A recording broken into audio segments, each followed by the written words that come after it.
Do I have everybody's attention now? Yo yo yo, ici c'est Catch Attrape, la chaîne où on parle catch. Aujourd'hui, news WWE. Je vais vous sortir 5-6 news comme ça, un peu en vrac.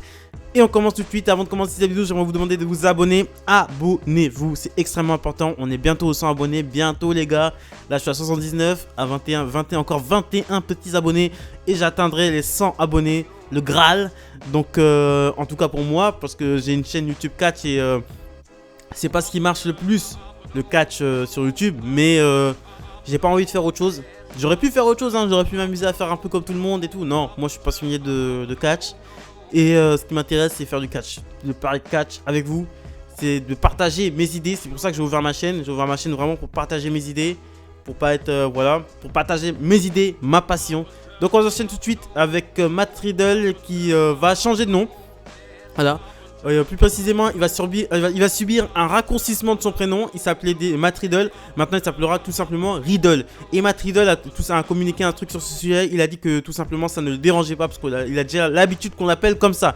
On enchaîne avec un documentaire sur Vince McMahon sur Netflix. Hein. Il y a un officiel de la WWE qui a déclaré que Netflix prépare un documentaire sur Vince McMahon.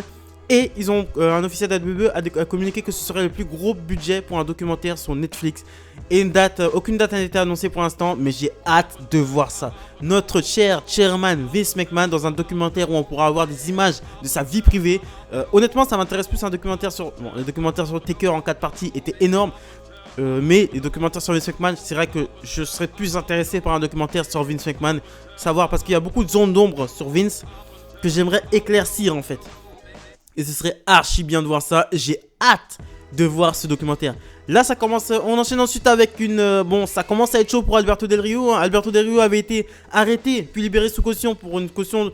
Avait été libéré sur une caution de 50 000 $. Mais ses ennuis avec la justice ne sont pas finis. Il a été inculpé dans une affaire d'enlèvement et d'agression sexuelle. Et il risque soit une grosse amende, soit la prison à vie.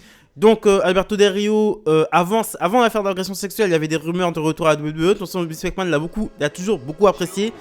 Mais il a toujours eu des problèmes de comportement. Hein. Il avait giflé un mec, il s'était fait virer à la WWE parce qu'il avait giflé un mec, ce qui paraît était odieux avec les autres.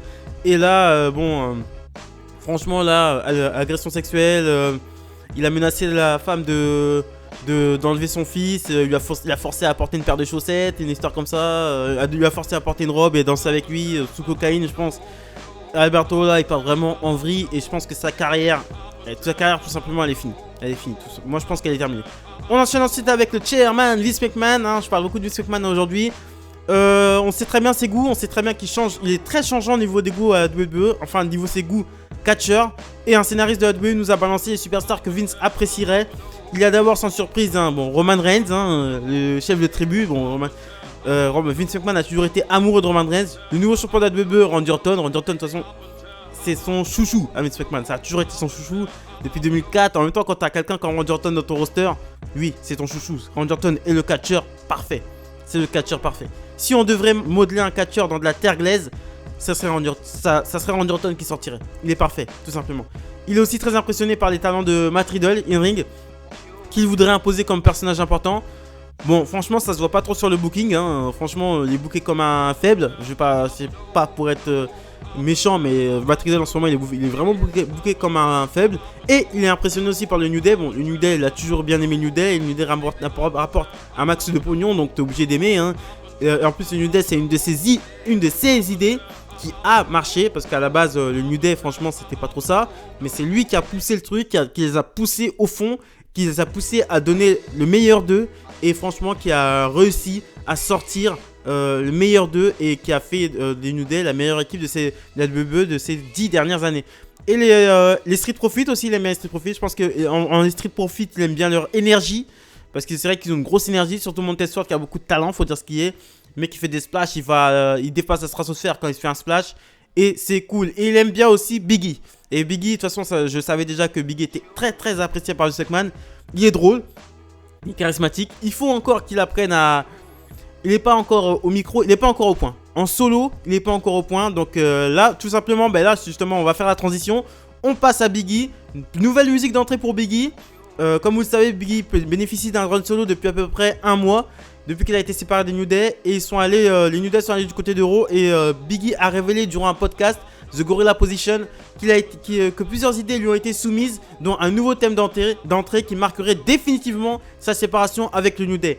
Et il dit aussi qu'il arrive maintenant à se faire entendre des équipes créatives de la WWE. En fait, il a son mot à dire sur comment il est booké en gros. Et il remercie Daniel Bryan qui a eu l'idée de son run solo. Donc je suis très content pour Biggie, je suis très content qu'il puisse s'épanouir, je suis très content qu'il puisse avoir des mots sur sa direction artistique, parce que là, il faut qu'il marque la séparation avec le New Day. Donc ça passe par un nouveau thème d'entrée, ça passe par une nouvelle couleur aussi peut-être. Voilà, il faut que, s'il veut être un concurrent sérieux, parce que je pense que c'est lui qui va aller chercher Roman Reigns. Qui pour Roman... Ah oui, aussi une question les gars. Qui pour Roman Reigns? Daniel Bryan a été défoncé par Jey Uso la semaine dernière. Franchement, alors qu'on attendait tous un Daniel Bryan contre Roman Reigns. Là, vous nous mettez un Daniel Bryan contre Roman Reigns, je n'y crois pas. En fait, ça va être un syndrome Goldberg. Goldberg, qu'est-ce qui s'est passé? Il défonçait tout le monde. Ça va être un syndrome Goldberg. Roman Reigns, ça fait 2 mois qu'il a fait son heel turn. Goldberg, ça s'est fait sur 1 an. Donc, Goldberg défonçait tout le monde. Comme vous le savez, il défonçait tout le monde. Et après, quand il est devenu champion, comme il avait défoncé tout le monde, il fallait qu'il perde. Et après, il a commencé à perdre des matchs. Et le public a commencé à moins adhérer à Goldberg. Donc là, ils ont booké Roman Reigns comme un mec trop fort, intouchable. À SmackDown, personne ne peut aller le choper. Et je pense que la seule personne que je vois qui peut aller choper Roman Reigns, parce que Daniel Bryan s'est fait défoncer par Jey Uso, ça, je trouve pas ça très normal. Mais bon, logique WWE. Logique, en ce moment, ils font des bons bookings en ce moment, mais au niveau de la logique, c'est pas du tout ça. Du coup, Roman Reigns, je pense que Biggie va aller charger Roman Reigns. Je pense que c'est Biggie. Il faut que ce soit Biggie de toute façon. Il y a que lui comme face. Et donc voilà. Et pour aller charger Roman Reigns, il faut qu'il change un petit peu son personnage, qu'il devienne un peu plus agressif et un peu plus un meilleur sur les brawls. Parce que j'ai vu les brawls avec Sheamus, c'est pas trop ça.